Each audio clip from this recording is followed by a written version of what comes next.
Welcome to my presentation for LAWS13016, Theories of Law and Justice, Critical Virtual Response. My name is Larry Cashion.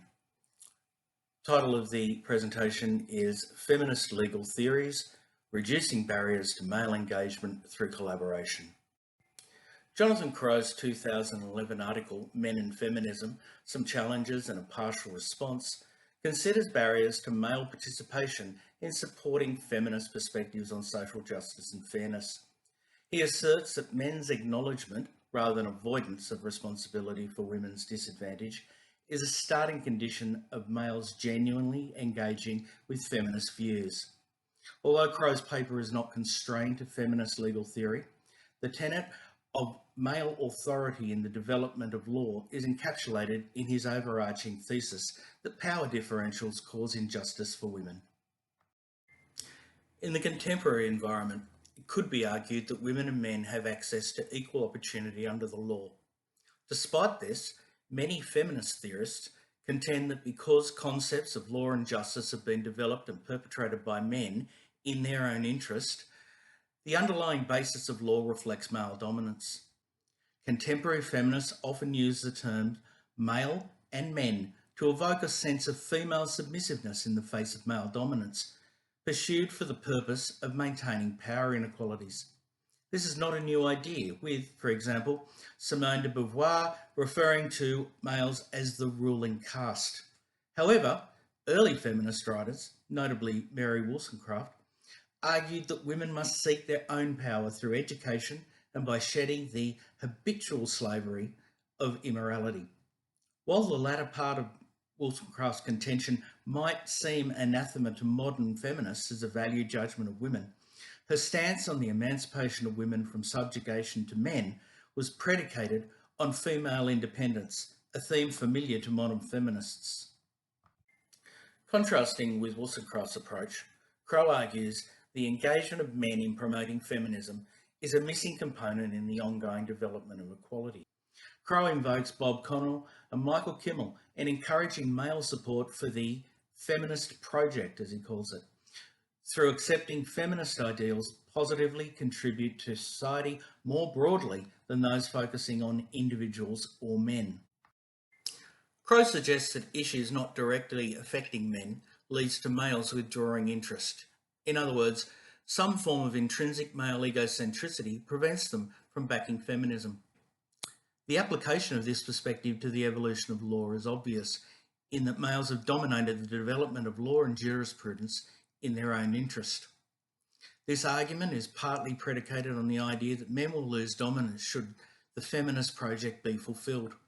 To soften that loss, Crowe states, feminism affords men the promise of social relationships with women premised on mutual respect and equality. It's debatable whether this admirable goal can only be achieved through feminism compared to humanism or intersectionality, for example. It is also argued that Crowe's imprecation to men that they can make a difference would hardly in itself provide convincing motivation were he correct that males are primarily driven to maintain their dominance.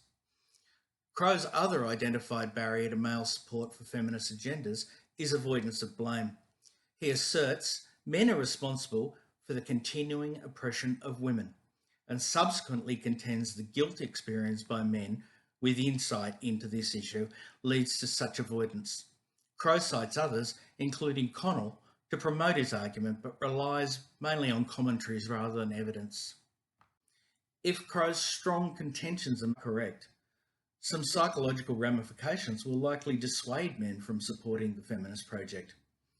There's high risk that cognitive dissonance will emerge as a barrier to changing men's attitudes and behaviour. Cognitive dissonance theory postulates that where a behaviour and an attitude or belief are in conflict, the latter tend to gravitate toward justifying the behaviour. Research into cognitive dissonance has identified variable manifestations of this construct, including trivialising the issue, denial of responsibility, self-affirmation and value affirmation, all of which Crowe deems problematic. Overtly blaming men as a group for women's disadvantage is likely to result in guilt and shame being experienced by a significant proportion of males. Crowe discusses the negative implications of guilt by noting there is no feminist advantage to be gained by pro-feminist men being overwhelmed by personal guilt. However, his concern is that guilt might lead to inaction rather than a potentially overwhelmed male psyche. Research into the construct of shame rage has demonstrated that while shame, or fear of it, may change behaviour in the short term, there is little evidence of it changing beliefs. What this means for feminist theorists is that support and promotion of the feminist project by men will be predicated on acceptance that confrontation with and shaming of males is unlikely to achieve the aims sought. Feminist successful engagement with men must start by understanding that many males, individually, do not or cannot see themselves as agents of female disadvantage. While Crowe argues that men must first take blame for the power imbalance between the sexes, how this will enhance the transition to integrated equality in modern society remains unexplained. In acknowledging that admission of male fault may assist women to move forward on gender political issues, it is also likely that men targeted with such allegations, rightly or wrongly, will be more motivated to maintain the status quo than genuinely take up the mantle of feminism.